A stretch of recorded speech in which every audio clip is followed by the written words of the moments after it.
So, what are the best Scholomance Academy decks out there right now? I'm going to give you the top 7, okay? And I'm basing this on 3 basic points of evidence. The first one is statistics that I've personally compiled after playing about 7 to 12 games with all of these decks individually. Next one is Hearthstone replay statistics. And the third one is just how I felt certain matchups have gone, because sometimes the statistics don't tell the whole story, whether I felt like I got blown out in some matchups, or I lost some close games and the matchups felt like they were 50-50, and I just kind of low-rolled a little bit in some of those matchups. I'm trying to consider all of these things because the amount of data out there is relatively small right now, but this tier list is going to be more statistically based than my first one, which was mostly just first impressions. So the first deck on this tier list, also order does matter for this tier list, except for the last one, which is an honorable mention, that could go anywhere, but we'll get to that one at the end. First one is Libram Pure Paladin. This has a lot of things going for it. The first of which is this has a lot of buffs, so if you get something on the board even sticking for like a turn, you can snowball. Even if you just get the Elder Tenant to stick on the turn, then you play Hand of Adal, boom, massive.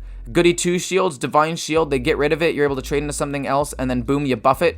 Massive. I run 1 Consecrate. A lot of people run 2 Blessing of Authorities instead of having 1 Consecrate and 1 Authority. You can definitely do that. I just think the Consecration is nice to have, especially with Libram of Justice. It's just a nice little tech card, especially if like a Druid gets a really big board and you have to deal with them all at once. I personally like it, but you don't have to run it.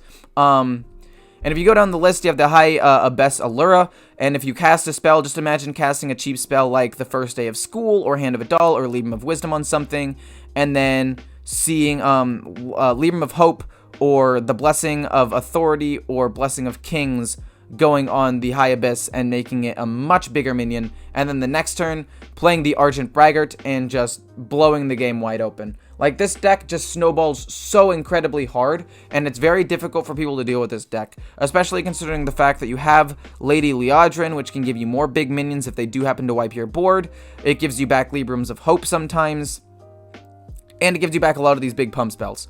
And then you have a 1 refill mechanic with the Lightforged Crusader. You only run 1 of them because it is an expensive 7-drop card, but it's still extremely good in its own regard, and if you want to run 2, because you think that the meta slows down enough to warrant that, you could probably take out a card from up here and put in another Lightforged Crusader. Maybe the Gift of Luminance. I've been kind of underwhelmed with this card, but it has popped off sometimes, so it's not a dead card, but this is one of the ones that I would recommend getting rid of for the Lightforged Crusader. Anyway, that is the number 1 deck in the game right now by a pretty wide margin according to Hearthstone Replay, and a pretty decent margin given what I have experienced with this deck myself. So let's jump into the next one. Okay, so number 2 is Galakrond Priest. I put Galakrond Priest and Highlander Priest on pretty much the same level. I just personally like Galakrond Priest more. There will be a link to both of them in the description, so don't worry about that. I just like Galakrond Priest a little bit more because it's more consistent. You have 2 copies of very important cards like the Invoke cards, along with 2 Renews is pretty good, 2 Veil Weavers is very good, 2 Thought Steals is huge, along with 2 Time Rips and 2 Shield of Galakronds, which are just really good cards in general. If you don't want to run 2 Breath of the Infinites because you don't think there's a lot of aggro in the meta, you can take 1 out and put in a Silence or a Mass Dispel. I'm just throwing this out there right now because I think that those cards are very good. That being said, that's what Renew and potentially the Veil Weaver are for, to get those silences. But that aside, let's talk about why this deck is good in the meta. First of all, you could have Silence in the deck. I could get rid of Breath of the Infinite and put in Mass Dispel. However, I do think Breath of the Infinite is very important into decks like Demon Hunter and Rogue, so I'm keeping it in. You could take out the Mind Render. Actually, I'll get into the tech cards in a second. The reason why this is really good is you have really easy ways of dealing with big minions. So you don't lose to Warrior and Priest because you can Time Rip and Shadow Word Death, their biggest things. You have a lot of resource generation from Discover cards and Veil Weaver and your Invokes. You have good early game removal with Penance and Breath of the Infinite. You have good ways of coming back into the game with Apotheosis. And you just generate a ton of value and outvalue decks late game. Like, if the game goes past turn 10 and they haven't won or haven't set up lethal, you will probably win just because you're able to get so many resources out of all of the cards that you are able to generate. So, this deck wins late game this game can survive early game relatively well. And if you want to silence, I'd actually take out the Mind Render, because she's good like 50% of the time, and then the other 50% of the time, she's just a dead draw. So if you want to get rid of the Mind Render for a Mass Dispel, I would go for it. However, the Mind Render does help you into your worst matchup, which is OTK combo decks. I'm 7 or 6-1 with this deck, sorry. With the only loss being against an OTK mage, simply because I could not disrupt their combo in any way. However, if I had the Mind Render into that matchup, I might have been able to swing that game a little bit. So it definitely does cover at least one of your bad matchups. However, a Mass Dispel or a Silence of some kind could be very good into, say, like Druid or Paladin. Not only that, but two of the best decks are Druid and Paladin. They get a couple of big minions along with Big Warrior, and you can just Time Rip or Shadow Word Death them.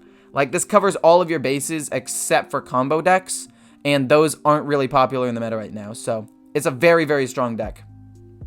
So this is the first aggro deck on the list, and I personally like aggro rogue a lot. I think that this deck applies a lot of pressure very quickly, and I don't know, maybe the Secret Passage being able to draw 5 cards for 1 mana just carries this deck, but it is so good. I can't stress this enough. This card is actually insane.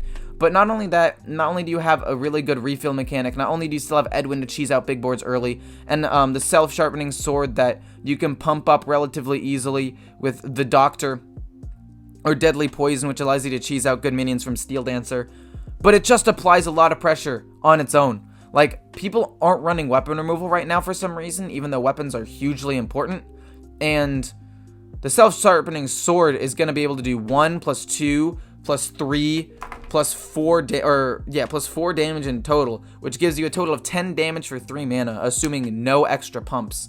And it helps you generate value from the shield or the Steel Dancer. So this card's extremely good. You can also run the the combo weapon, the Scimitar.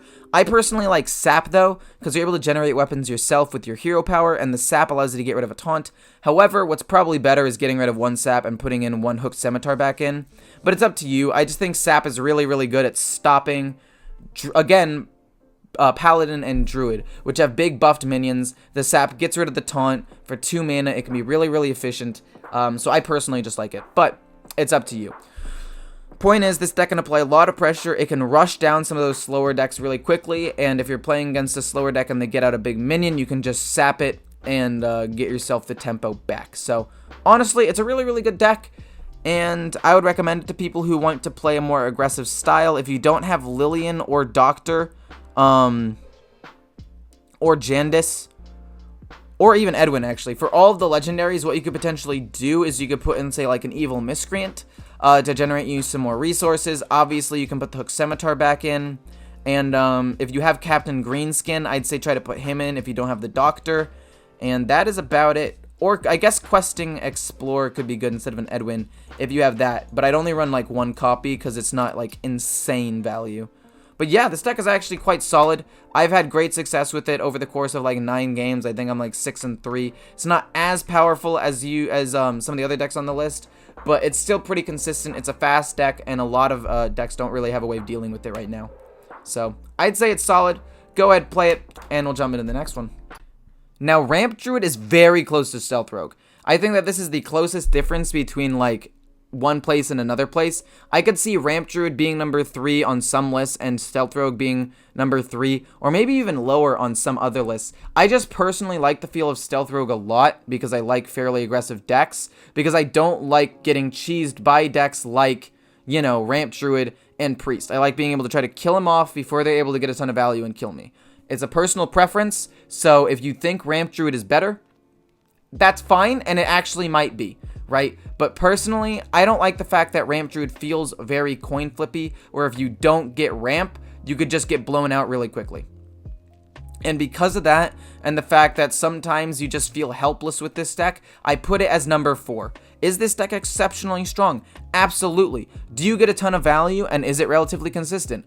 100%. Nature studies can potentially get you to some ramp that way. Not only that, but you have the one-time ramp with Innervate and Lightning Bloom, which can allow you to cheese out big cards that will help you out later, or just generate you enough value to buy you enough time to get ramp in the next turn or two.